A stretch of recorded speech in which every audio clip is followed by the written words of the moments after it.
So, for those of you who are in Windows, I'm going to teach you a trick.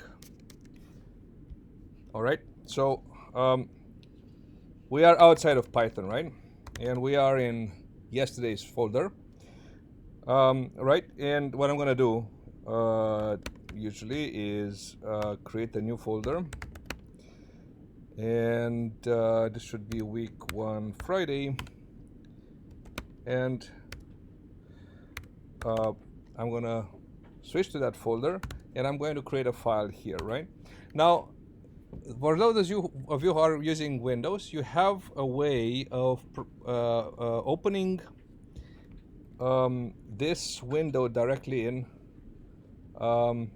Python, right? So you would be directly at this font. So you can change this. You can change the folder by doing the following things, right? You can import the package called OS. We're going to talk a bit more about importing packages, but basically, Python has is a platform that can do a lot of things, right? All those things are implemented by code. Not all that code needs to be in memory at all times, right? So we import only the stuff that we need. This package, OS, is the one that interacts with the operating system. You can access the current folder with by saying OS. You can change the current folder. For instance, I'm going to go into yesterday's folder by saying chdir, change directory to, I'm going to go 1 level up and 1 week Thursday. All right. And it doesn't matter that you're in Windows, you can still use slash, right? So that's, I went there. I can check where I am with OSP get current working directory. All right. So this is the current working directory. Notice that I moved to week 1 Thursday. I can move back to week 1 Friday. I can check this again.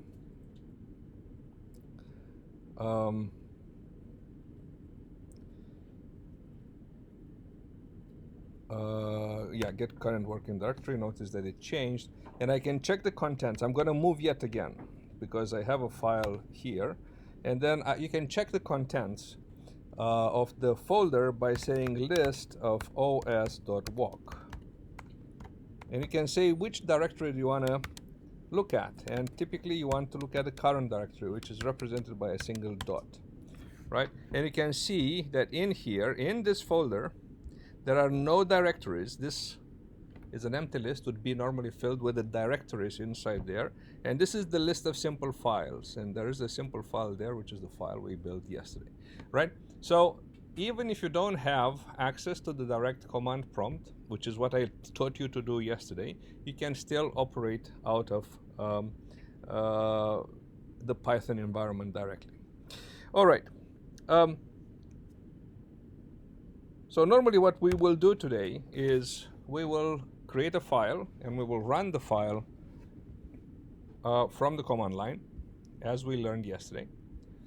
All right, so notice that there is the folder here, and we will learn how to create procedures today. So the new file is going to be called procedures.py.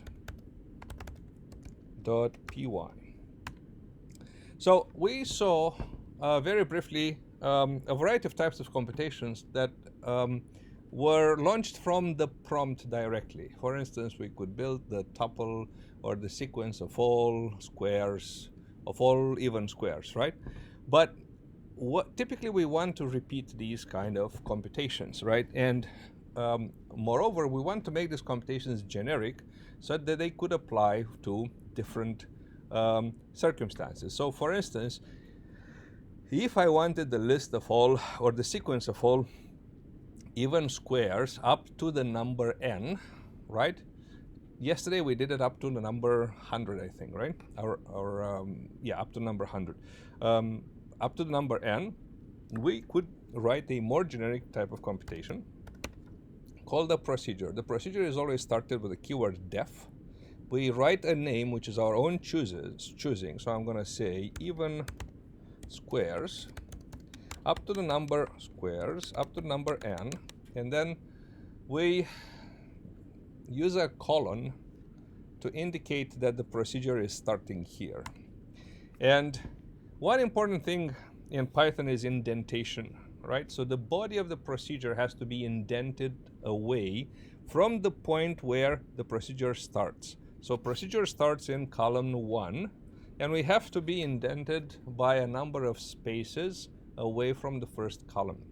It doesn't matter how many, but it has to be always the same, right? So I'm picking 4 spaces. If you see here, this is automatically configured in my editor, right, at the bottom. So whenever I move, I press enter. Let me do this again. I press enter. I'm already by default indented by 4 spaces in the expectation that I'm going to write the body of a procedure. So we're going to return, every procedure will return a result, and we're returning the tuple of I times I for I in range 1 to n plus 1, right? And we want them to be even if I %2 equals 0. So this is a procedure. Now we want to verify that this procedure is correct. So we're going to use a print statement. We're going to say print even the sequence even squares up to, let's say, 10 is, and I'm going to have even squares applied to 10, right? So notice that this is a formal argument, we call it, right? This is the parameter whose value we don't know yet, right? And we use it here in the range, and then we materialize, we concretize that value here to be 10, and we have one instance of this computation for 10, right? Later we want to check several examples, right? So we say the sequence of even squares up to 20 is even squares 20, right? So we have 2 tests, and you can write as many tests as you like. The important thing is that, right, the procedure may be very long, and you'll see very soon that we are writing procedures that are relatively long, but we save in typing, in the amount of effort we put to compute, by just re-invoking the template, the procedure name, rather than writing the entire computation again. Yeah? All right. So our main way of learning from this point on is going to be by writing procedures. We want to run this and see that it works. So we go here, and I'm going to check that the file exists, ls, right? And I'm going to say python 3 procedures.py, and we see that the sequence of even squares up to 10 is this. The sequence of even squares up to 20 is this, which is what we have expected. Yes? So this is the template for a procedure, keyword def. We give it a title, we give it a name. We have a list of formal arguments, maybe more than 1, maybe even 0, right? And then we perform some computation inside, and we return a result. In the beginning, we do very simple things, so the first thing we're going to do is return a result. All right? But in general, in between the title and the return statement, we're going to have several more lines. We're going to get there. All right, let's write another one.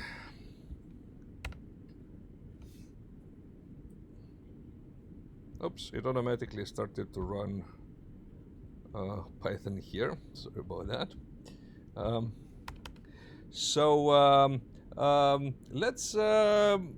Let's say we have the 2 sides of of a rectangular triangle, of a right triangle, right? And we want to compute the hypotenuse, right?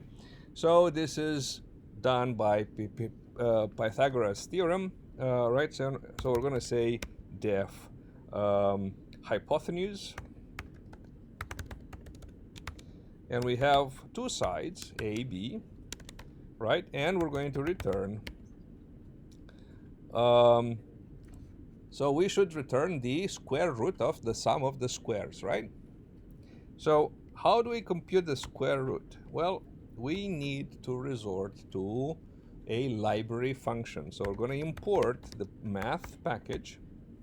And actually, so I'm going to show you two ways of doing this.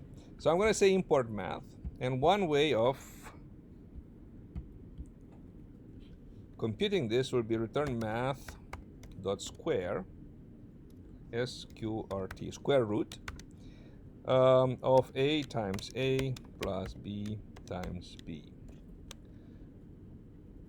All right.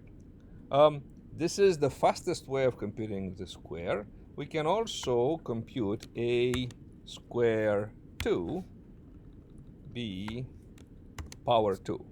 The square means power, right? This is the alternative way. Now notice that every time I need to compute the square root, I have to write math.sqrt. So I have imported this, right? And inside this package, there is sqrt. So math becomes an object inside the current environment, and sqrt is a method inside that object.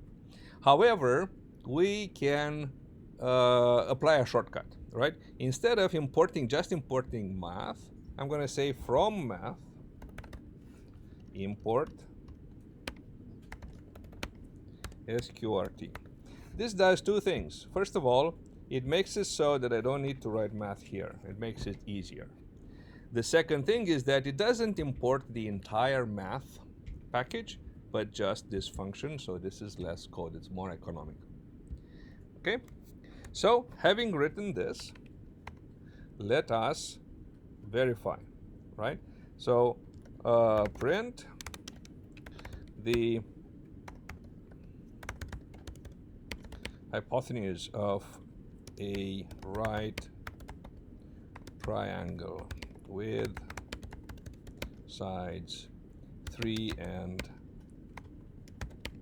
4 is, and we're going to say hypotenuse 3 and 4. Now, whenever we have lines that are too long, one thing that I can do is actually close this. And now it looks all right, but still, in general, it's too long, right? We want to be shorter than 80 columns in general. So one thing we can do is go to the next line, all right? So in this case, the indentation here doesn't matter. Why? Because there's an open bracket, and Python expects that somewhere there will be a closed bracket. And the number of line breaks in between the open bracket and the closed bracket do not matter. All right? But that is only when Python can notice that the current line is not finished. Okay, we'll see a variety of. Obviously, we can write multiple such verification statements, but I'm going to just speed it up, right? So you see that the hypotenuse of a right triangle with sides 3 and 4 is 5, which is what we expect. Notice that 3 and 4 are integers, whereas this is a real number, right? It's 5.0. So Python makes a point to say this is 5.0. Integers and real numbers, I told you that I'm not going to talk too much about the distinction between them. We'll get a point where this is going to be very apparent. But they have different encodings, and as a result of different encodings, they have different precision. So Python always wants to tell us whenever it has encoded a number as a real number, so that whoever understands this matter about precision is warned that there's less precision in that computation. Cool. Any questions so far? Everything is very simple, yeah? Yes? Why it return a float value? What is, Why again? does it return a float value instead of integer? Because of the SQRT. SQRT, no matter what, will return you a float value. It doesn't figure out that, right? So we have 3 plus 4. 3 squared plus 4 squared is 25, which is a perfect square. The square root of that is 5, which is an integer. But the square root function doesn't figure that out, right? Because the square root of 2 is going to be 1.41 and some many, right? So typically the square root result will be a floating point number, right? It's not smart enough. You could make a an SQRT function that is smart enough, but it would be pretty useless. Nobody would really care about that in practice. Yeah. So the practical reason why floating point numbers exist is that they're useful, right? People like to use them. All right. So let's try another one. Greatest common divisor, right? So def GCD of two numbers A and B. All right. So if I give you two numbers, let's say 12 and 20, what's the greatest common divisor?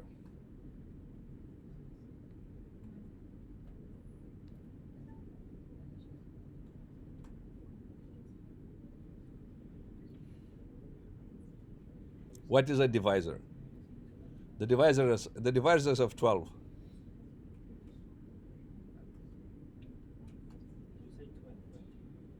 Louder. 1 and 20, right? Again? What are the two numbers again? So the GCD of 12 and 20. 4, yeah? Greatest common divisor. How do we compute the greatest common divisor? Like in our head. Just all the numbers that divide this particular value. You factor it. Well, that's the difficult way of doing it. That's the slow way of doing it. Right? I divide the biggest one by the smallest one, but I don't take the remainder. I don't take the quotient, I take the remainder, right? So I do 20% 12. Yeah? So the result of that is 8, yes? Then I say I take the two smaller ones. So I take the smallest and the result, right? 12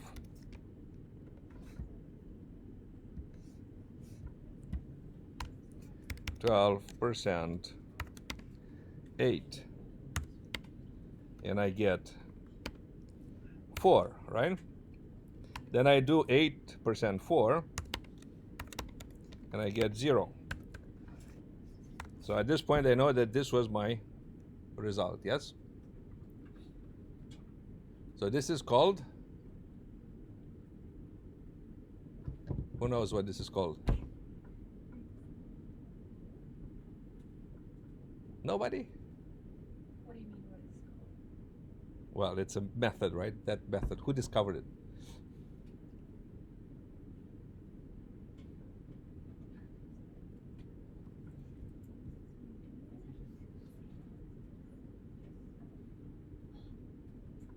How old do you think it is? 100 years, 200 years, 1,000 years? More than 1,000 years.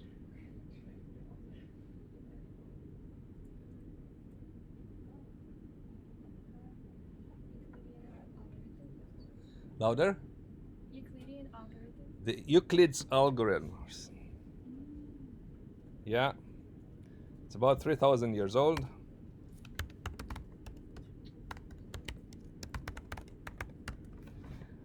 Okay.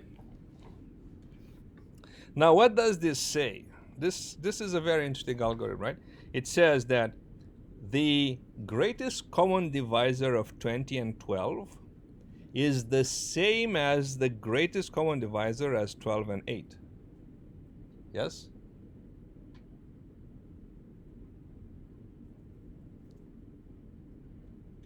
Which is the greatest common divisor of 8 and 4. Yeah? So let us reflect that. All right, so if A is greater than B, so let's start with if B is equal to 0. And remember that equality is written like this, right? It means that the result is A. We've seen that already. Return A.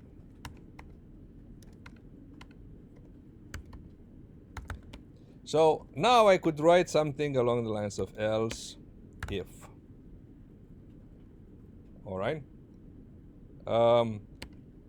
But Python likes to shortcut this, right? To curtail this, and we're going to write elif.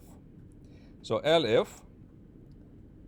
Now, if A is greater than B, right? We always put the first one bigger than the second one, right? Return, and we just decided that the greatest common divisor of A and B is the same as the greatest common divisor of B and A percent B.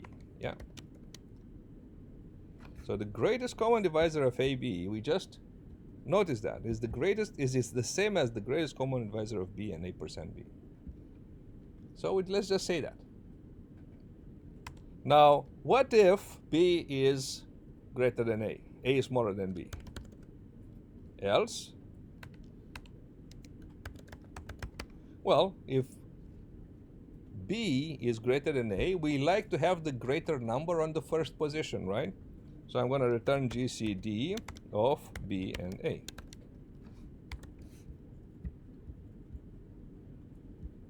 And else needs to have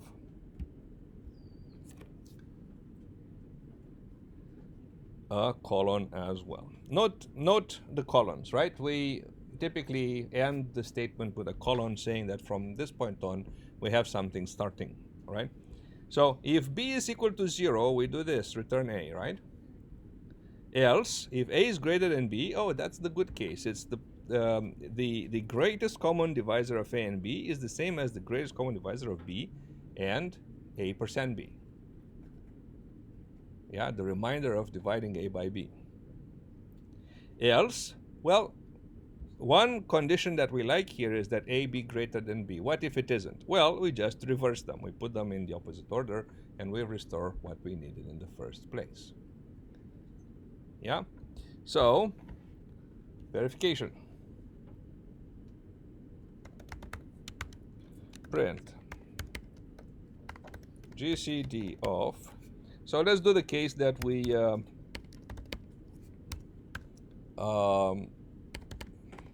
started with, our example. Okay, and let's try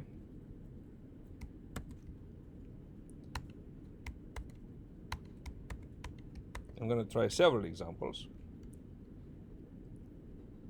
Right, so let's do 100 and 144.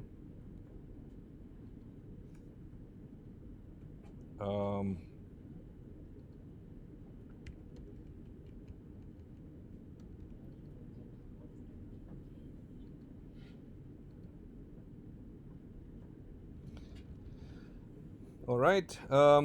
What other interesting numbers do we have? Let's see, 525 and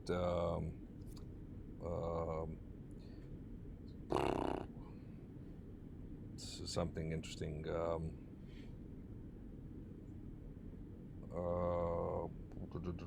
400. And then something like 625 and 1000.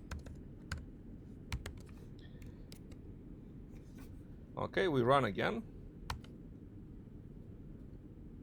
Oh, how lame! All of them are 4. Let's try to find some more interesting. let's use 200 here, and let's use 425 20. No, it's because you didn't change the GCD value. Oh, I haven't changed that. Okay, yes, that's true. So 200, and that's one major problem with copying and pasting. You have to remember to do it in all the places. 525 and 420 and 625 and 1000.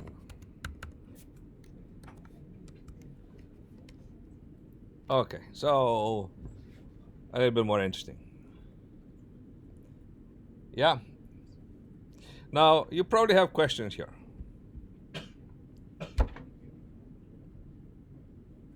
why do we not write like, so we say if da da da da return A, and we say like else if like A is greater than B return blah blah blah. Why can't we just like do like if B is an additional else if, like if B is greater than A?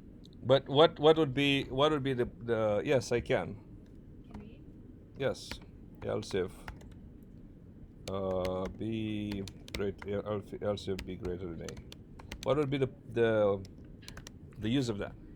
Yeah, it's just, yeah, I was just wondering if it's possible to do that. But it's an extra Yeah. it's an extra piece of computation that is not needed, right? So there's no other choice. This is the only thing that can be true here, right? I'm testing something that I know it's going to be true. What's the point of that? No point. So therefore we don't use it. Okay? And then we do like else, then return like GCD, like, and then what do we say, like GCD B, comma A. It's like reversing it and doing the calculations again. Okay. Which one here? Like the third line. So it's just like reversing the numbers, right? Yes. I don't understand. No, because I was wondering like, oh, wouldn't there be like? So you would want to put A and B percent A here? No. That would work too. Yeah. Would work. The problem is always take the path of the least effort, but would work. So to answer your question, yes, it would work. It would be correct to do that, right? So the simplest thing to write here is GCD of BA, right? So I don't like the fact that these are reversed. So let me just fix that. Yes.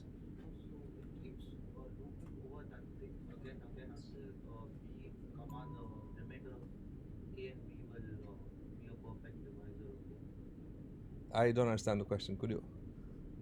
So, for example, with 12 and 20, so like it performs the thing again until we get 4. Yes.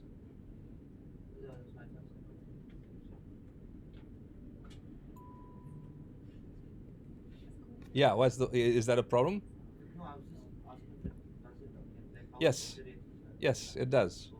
Right? So let's look at how this gets evaluated. Right? So there's a repetitive process here. It's very good that you're noticing. Right? Most people, so it's a bit strange that you haven't noticed this or you're not asking this. Would ask here: is there a chicken and egg problem? Right? You know the chicken and egg problem. What is that? So the philosophical question is: what was first, the chicken or the egg?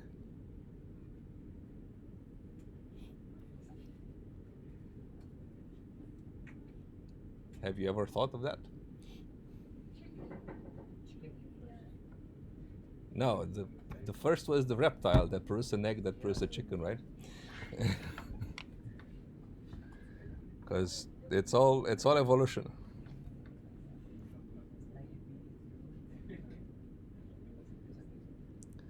So, I mean, the interesting thing, talking about this is that there was in the evolution a point where, the parent was a reptile and the offspring was a chicken. Yeah. That's a slow process. Yeah. So where the distinction happened. Anyway, philosophical, right? So the question is, aren't we using this procedure before we finish defining it? Yeah. And the answer is there's no problem, right? Why? Because we're not actually using it. We're just showing that we're intending to use it. When are we actually using it? We're using it here, right? So while we are writing this procedure, when we are writing GCD here, we are declaring the intention to use it. We're not really using it. The use starts when we reach this point. At that point, GCD has been defined. So GCD is defined in its entirety, and when I hit this point, GCD is already defined in its entirety, so I can very well invoke it. Let's take the GCD of 12 and 20, because that's the easiest one to solve. How does that go? How does that get evaluated? So we start with GCD, or the Python starts with GCD 1220, right? And goes and says, oh, B is equal to 0, no. A is greater than B, no, right? So we have to compute GCD of 20 and 12. This is the next thing to compute. How do we compute GCD of 20 and 12? Well, forget about the previous values of A and B. This is a completely new invocation, right? So now my A is 20 and my B is 12. So am I in this case? No. Am I in this case? Yes. So the next thing to compute is GCD of B and A% B. So I'm going to have GCD 12 and 8. And I'm going to see this as a completely new invocation. Forget about the old values of A and B, right? The new value of A is 12. The new value of B is 8. And which case am I in? Again, I'm in this case, right? So I'm going to return GCD of B and A% B.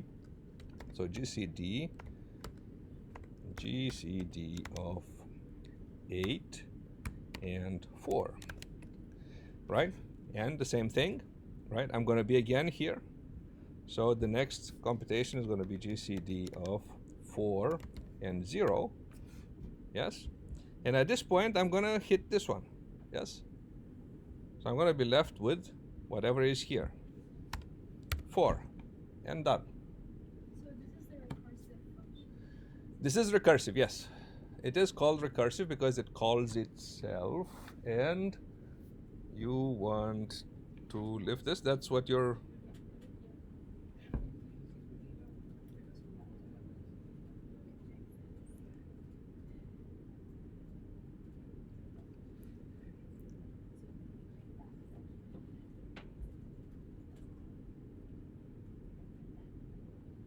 Cool?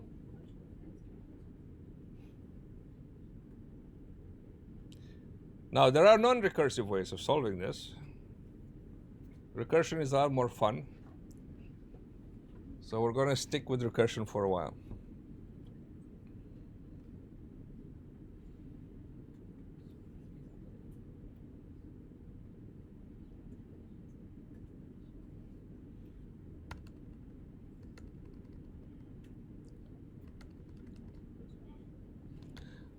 Okay. Let's compute factorial. Factorial is a very simple function, right? What's the definition of factorial?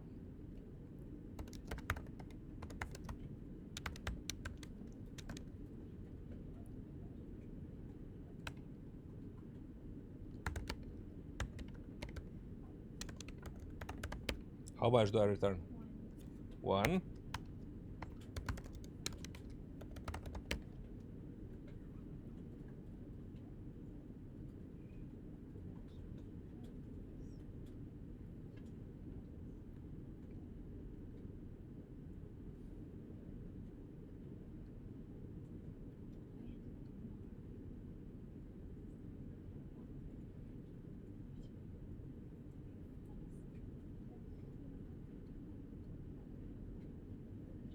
How much do I return?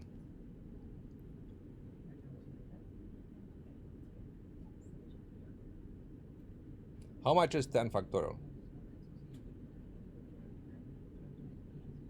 10 times 9 times 8 times 7. Right, and 9 times 8 times 7 is how much?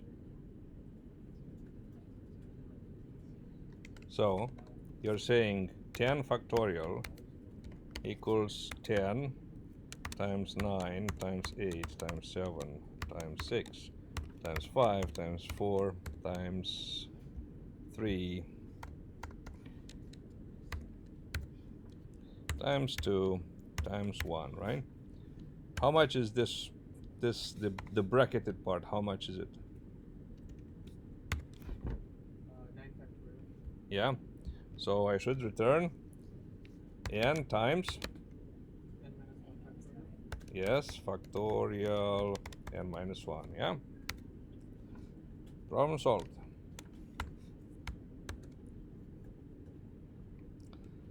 Okay, so the factorial of, let's print this.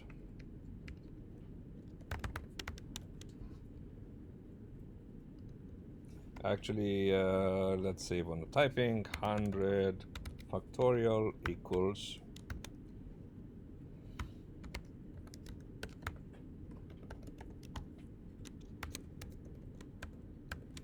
okay, so here we're going to experience the precision aspect that I was talking to you about. So if I run this, you see the value of 100 factorial. So I perform the factorial computation completely in integers, right? And definitely this has more than 16 digits. Yeah? Now, let's see what happens. And by the way, it's all the exact digits of factorial 100. None is missing. So let's experience, what's this? I got a network timed out.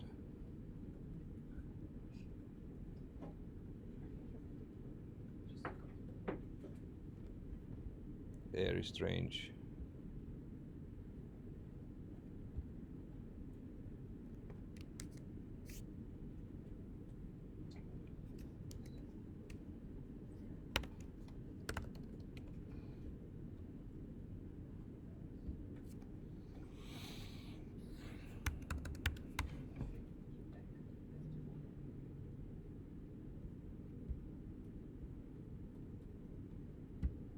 All right, so it's all the digits of 100 factorial. So now I'm gonna, instead of starting from 1, I'm gonna start from 1.0. And let's see the difference. So running this again. All right, so notice what the result is, right? 9 point something, 10. This E plus means 10 to the power of 157. So the result has 157 digits, but we only know this many of those digits, right? And notice that those digits are relatively precise. 3, 3, 2, 6, 2, 1, 5, 4, 4, 3, 9, 4, 4, 1. All the digits are here, yeah? But these are all the digits that we know. We do not know 157 digits of the result. We know only about 16 of them, yeah? Because 16 digits is the precision of a floating point number, right? So the floating point number has varying magnitude because it stores the number in terms of mantissa, this is called a mantissa, and exponent. And when it looks at the mantissa, it only stores the first 16 digits, all right? So we are always making an error of at least 10 to the minus, 10 to minus, a relative error of 10 to minus 16. All right. What's the downside of keeping full precision? What do you think it is? There has to be a downside, right? Because otherwise we'd be using full precision all the time. The bigger the numbers grow, the more digits we have to process, the longer it takes with every operation, right? So the first multiplication takes very little time, right? The second a bit longer, the third a bit longer. Actually, it doesn't quite work like that because it's logarithmic, right? So whenever we have digits between I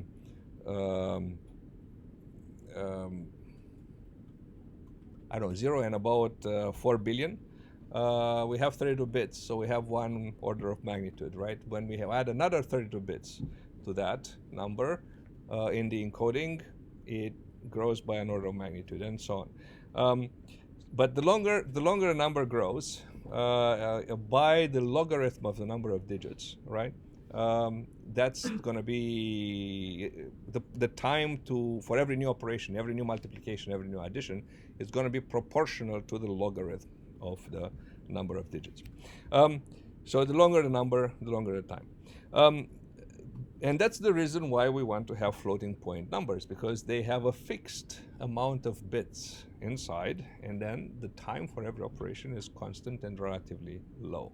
And the trade-off is, it's always a trade-off, right? So there are times when 16 digits of precision are sufficient. Notice the fact that, yeah, we can go here. Let's go to 500. And actually, let's go to 1,000 first.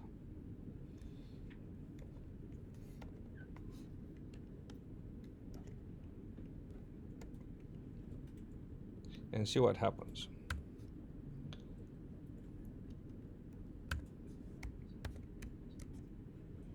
And let's try to understand why this happens. Right, so you see 100 factorial we can still compute. But then for 1,000 factorial, we had an error. Yeah? Why does this error, and we have the error message here, maximum recursion depth exceeded in comparison. So why does this error occur? How do we compute this? Well, we want to compute 1,000 factorial. So we start with factorial 1,000, all right? And then we're gonna go inside here and say, oh, are we in this case? No. So we must perform this operation. So we're going to say 1,000 times factorial of 999, right? And then we can't compute this expression yet because we don't know how much factorial of 999 is. So we have to go and compute factorial of 999, right? And this is going to be a completely new computation. Forget about the old value of n. The new value of n is 999, and then we again are going to be in this case. So the next is going to be 1,000 times, and I'm going to make sure that I'm going to add these brackets just to emphasize the order of the operations. I can't perform the 1,000 times yet because the computer is not smart enough. Factorial of 998. Yeah. So you might say, well, multiplication is associative, so why don't we compute 1,000 times 999? Doesn't work that way. Computer not smart enough, right? So what's going to happen next, right? This guy is going to be 9998 times factorial of 9997, right? And you can see that these multiplications which are being postponed, there's going to be more and more of them, right? I'm going to go time 1,000 times 999 times 998 times 997, and I'm going to have a very, very long string until I get to 1. At some point, I'm going to do factorial of 0. And that factorial of 0 is going to return 1. And at that point, I can actually perform all the operations. I can see, oh, 1 times 1, which is 1, times 2, which is 2, times 3, which is 6, times 4, which is 24, and so on and so forth. And I get to compute all the factorials. Yes? So all these postponed, delayed multiplications have to be stored somewhere in memory. Python provides a limited amount of memory for that. This amount of memory is configurable. So I can start Python with a different setting that will give me more memory, right? The computer has plenty of memory, just the Python tries to be stingy here. So the result is that we get this error. The interesting question would be now, what is the maximum value where without changing the setting, we can still compute? So I'm gonna disclose the value because I'm running out of time. There's one more thing that I want to do today, and I'm running out of time. So I think it's 996. Let's try this. So it's about 1,000, but a few slots there are occupied by other operations, right? So this is not 1000 factorial, but 996 factorial. I can't remember. It's either 996 or 997. Let's try 997 too, just out of curiosity. I think it's 997 though. And this is standard, by the way. Okay, 997 works as well. I'm pretty sure 998, 999 do not work. So 997 is the maximum recursion depth. Wherever we are calling recursion and we are doing recursive calls, the maximum depth we can go to is 997. Okay, nevertheless, we get 997 factorial with all its exact digits, which no other programming language does. Actually, there is one that is very obscure. It's called Haskell. But other than that, no other programming language gives you this kind of infinite precision. Questions? No, cool. The last thing that I want to talk today about today. Oh no, so there's another one which is Fibonacci. There's the Fibonacci very quickly.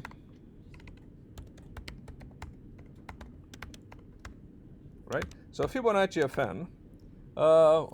Have you heard of the Fibonacci series? Right. How was it? How did it come about? Well, around the year 1100, right, 12th century, people were, of course, animal husbandry was in fashion, right? So one preoccupation was, I start with a pair of rabbits, right? So those rabbits initially are like young rabbits. They can't mate, right? But after 1 month, they're old enough to mate. So they mate. After another month, they have another pair of rabbits as offspring, right? So now I have two, right? Now, the two young ones can't mate yet, but the old ones can mate. They mate again. So after another month, I have 3 pairs of rabbits, right? The one that was born a month before is now mature enough. So now I have 2 pairs of rabbits that can mate. So they will mate. They will give me 2 more pairs. So now I am going to go to 5. Yeah.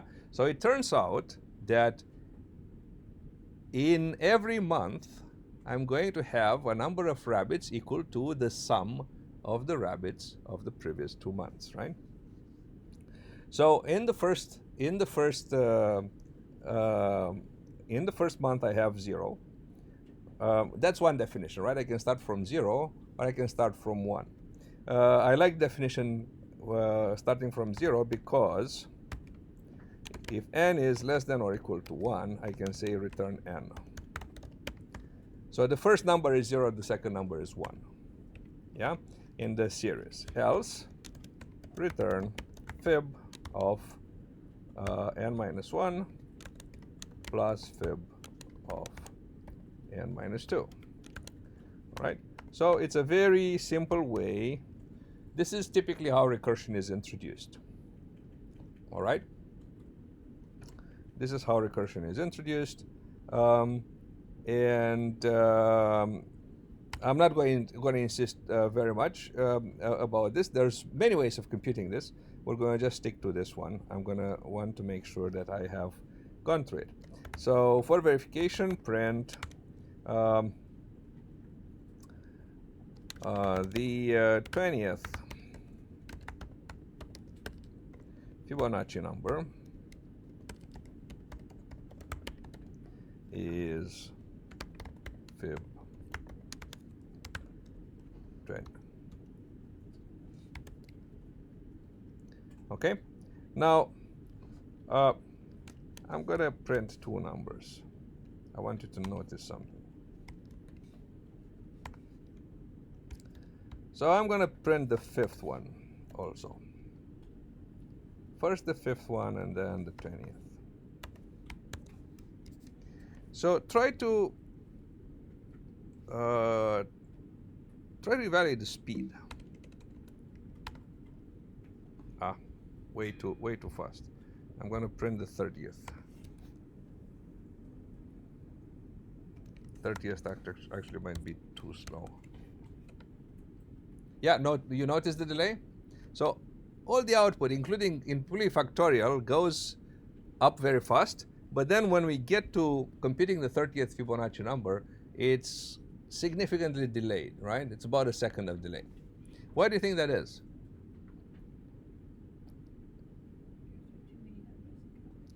Louder, please. Because there are too many numbers and calculations. We're computing it very inefficiently, yeah? So we're computing Fibonacci. Let's say I compute Fibonacci of 5. Right? Fibonacci of 5 is Fibonacci of 4 plus Fibonacci of 3.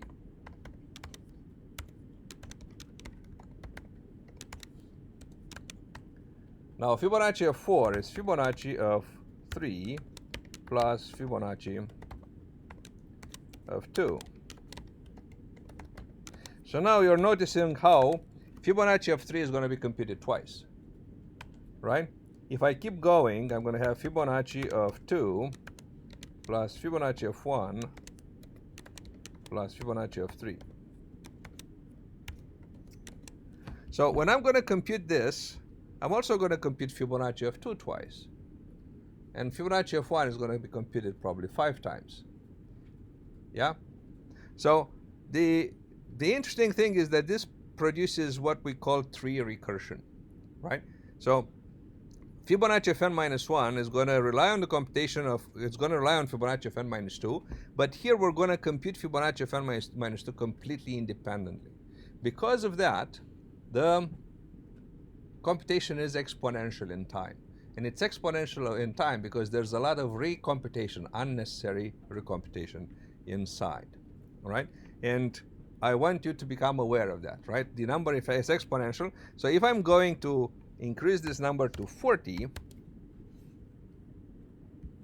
you're going to see a much longer delay.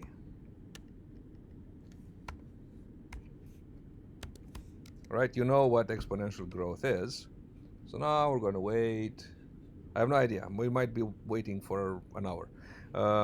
So I'm going to stop it in a few seconds. But yeah, so every extra 10 units, right, will result in 10 times longer time. Yeah? That's what exponential growth is.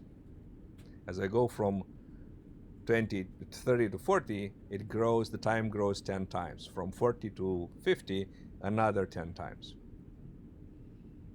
Yeah, so you see that we managed to compute.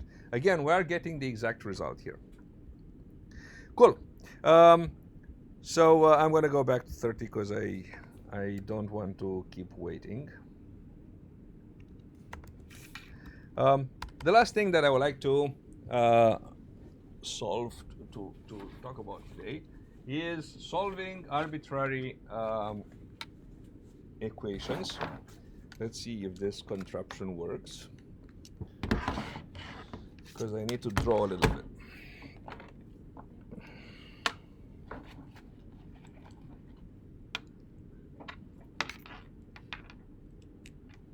So,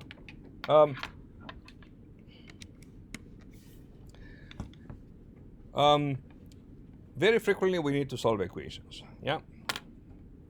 And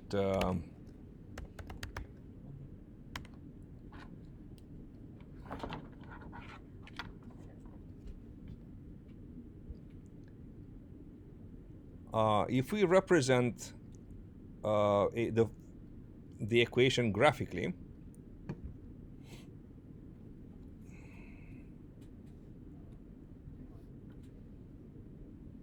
okay, that's good. Okay, so I would have a coordinate system, and I would have a curve, something like this maybe, yeah?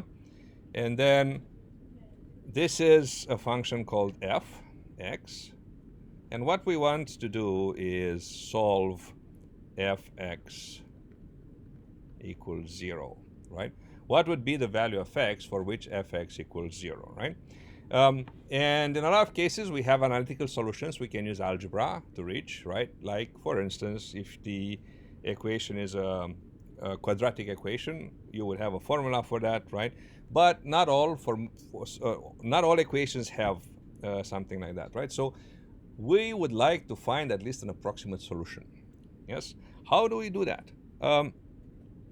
Well, it's actually relatively simple, right? We try to come up with a range where we have a high chance of finding a solution, right? So we might start with two values, x1 and x2. And obviously, if x1, fx1 times fx2 is less than 0, right? It means that one is positive, one is negative. We don't know which is, but we don't care. It means that there must be, and I'm assuming that a function is continuous, right? There must be somewhere a point in the middle where the function takes the value 0, right? So so then we start a search strategy. And the search strategy is very simple. Like if you know the game, if I ask you to pick a number between 0 and 100, you pick that number, and then I want to guess it in as few guesses as possible, right? And I start asking, is it greater than 50? Yeah? So you're going to tell me yes or no, and then I have reduced the range by half. Yes, and I'm going to keep halving the interval until I find the number. And I'm going to reach the solution in logarithm base 2 of 100. So that solution is going to come in log base 2 of 100. At most, this many steps will guarantee my solution, right? So we're going to do the same thing.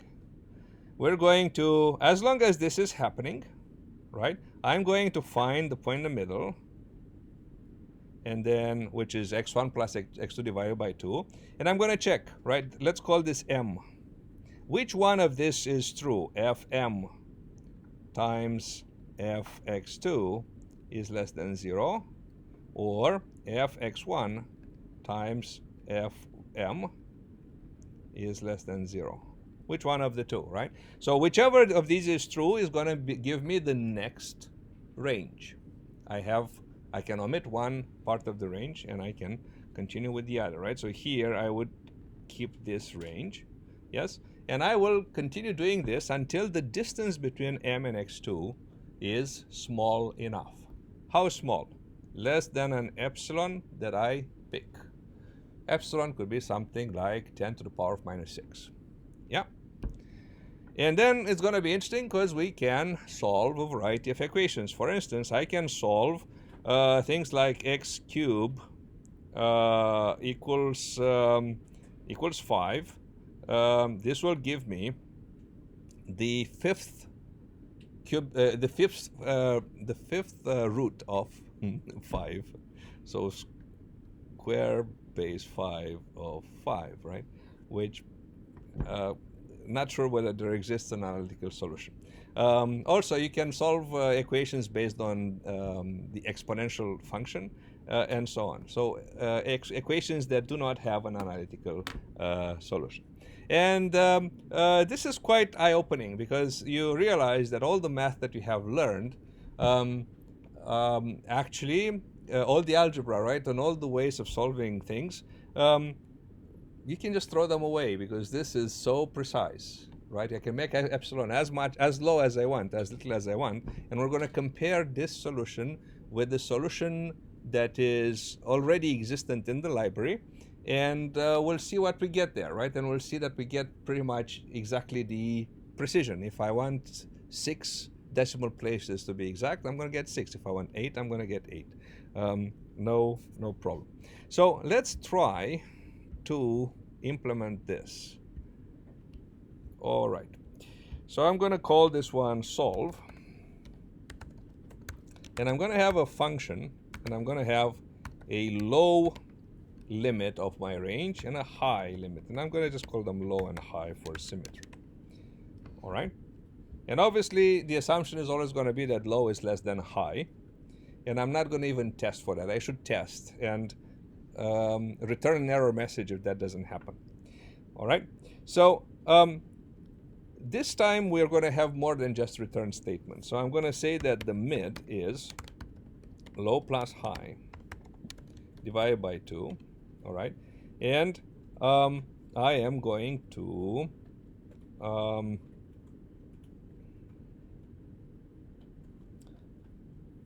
compute fm, let's call it, as f applied to m. And you're already noticing something unusual, right? I'm saying, oh, this is a function, right? We haven't seen something like that. How does a function look there? Well, just accept it for the time being, right? A function is an object that can be applied. You've seen it being applied, right? Fib is a function and is being applied to an argument. So I'm going to put a function f here, and I'm just going to apply it to m. And let's see later how do I put a function in there. So f applied to m is fm, right? And then we're going to have if fm times and let's compute all of them, right? Fm, fh equals f applied to h, high fl is f applied to low, and then if fm times fl is less than 0, all right, then what do, right? So first things first, if high less than low, we shouldn't even start. If high less than low, if high minus low is less than epsilon,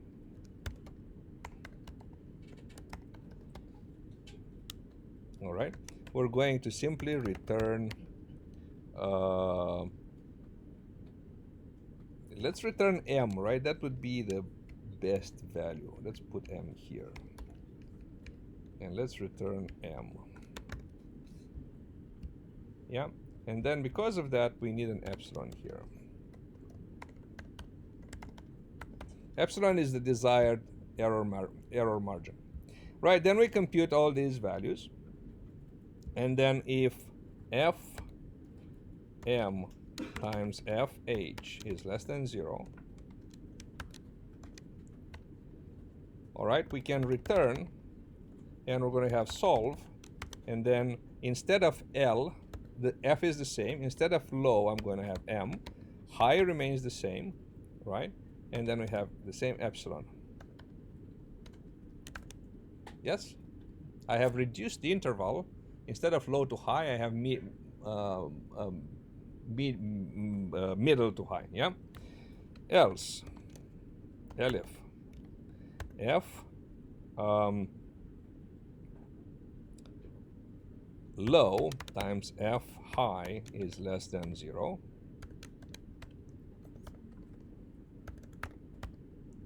Return solve f m L m epsilon. For else, what do we have?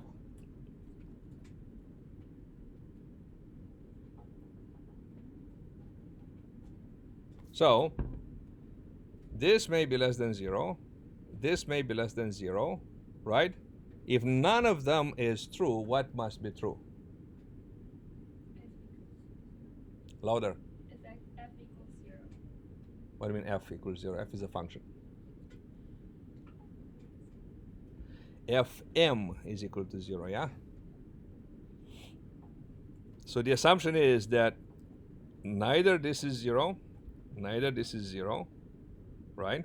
So if this is not 0, if this is false and this is false, the only solution is, this is fl times fm. The only possibility is that fm is equal to 0, right? If fm is equal to 0 means that m is a solution, so we can just return m. This, by the way, will never happen, but the probability of that happening is extremely low. So it will pretty much never happen. And this is our solve, right? We have already imported sqrt, so we're going to verify this function against sqrt, right? So I'm going to be able to find now the square root of 2, the square root of 3, square root of 5. Yes? Are you supposed to type low or high instead of L? Louder? Are you supposed to type low instead of L? low, yes. And then there is an error here. Yes, good. Very good, thank you. So print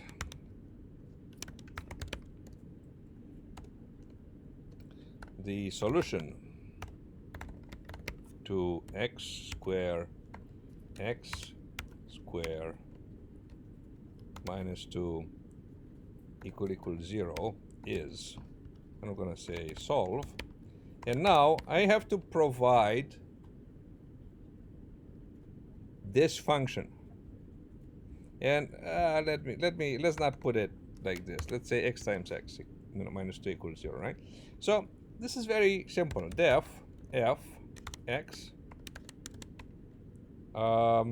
return x times x minus 2. Yes, this is the f, and I'm going to put an f here. Very simple, yeah? F, and I'm suspecting there might be a solution between 1 and 10, and I want 0 point a number of decimal places, right? And then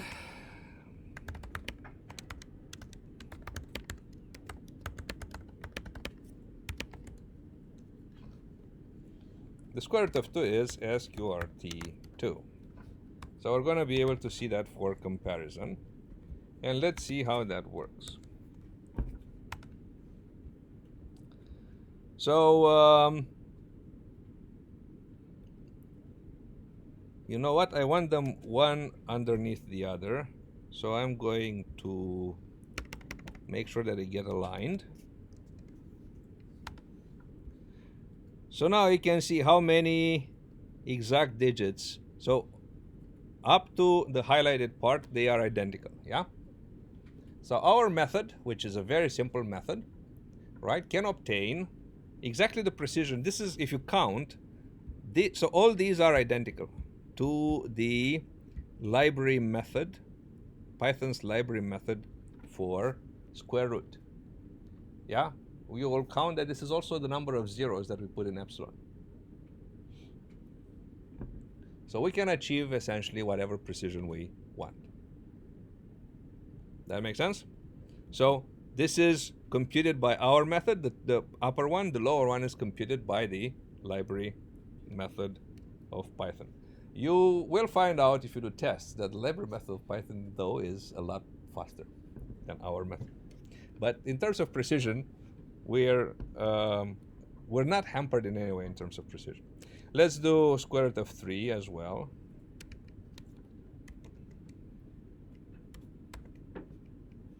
So I want to teach you something new. So this is, if I want to treat a function as an object, right? I define a procedure and I just put it here, yeah? But there's a simpler way. There's an ad hoc way. There's what we call the lambda notation. What we had to do here was to name the function. I gave it a name f and I used it here, but I don't have to give a name to the function. I can say lambda x times x minus 2. All right? So the function x squared minus 2 is denoted by this. It's called the lambda notation. So I use the keyword lambda and the name of the argument and then the expression of the function, and we're done, right? And I don't need to name it. I don't need to define it up front. Now, if I want to do the cube, the cubic root of 3, can I do that? I can try lambda x times x minus 3. It should also be in the same range. And then the cubic root of 3, and we should be able to obtain this with, I hope I'm not wrong, 3 to the power of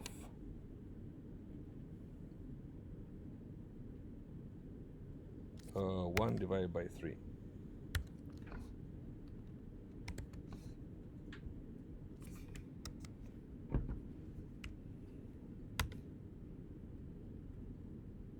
Okay, again, I'm going to align them so that we can compare digit by digit. Okay, and again, we have this many exact digits. Exactly the number of zeros in epsilon. Yeah. So, important things learned today, procedures, how to define them.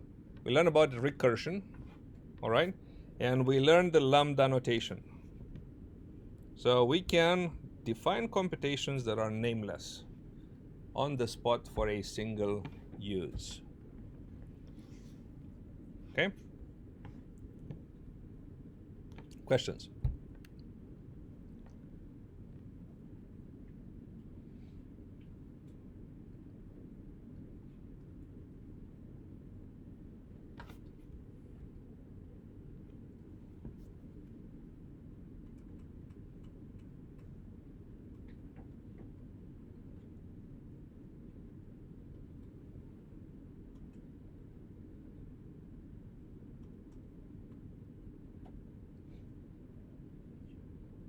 Otherwise, thanks for coming. Class dismissed. If you want to stick around and ask individual questions, please do.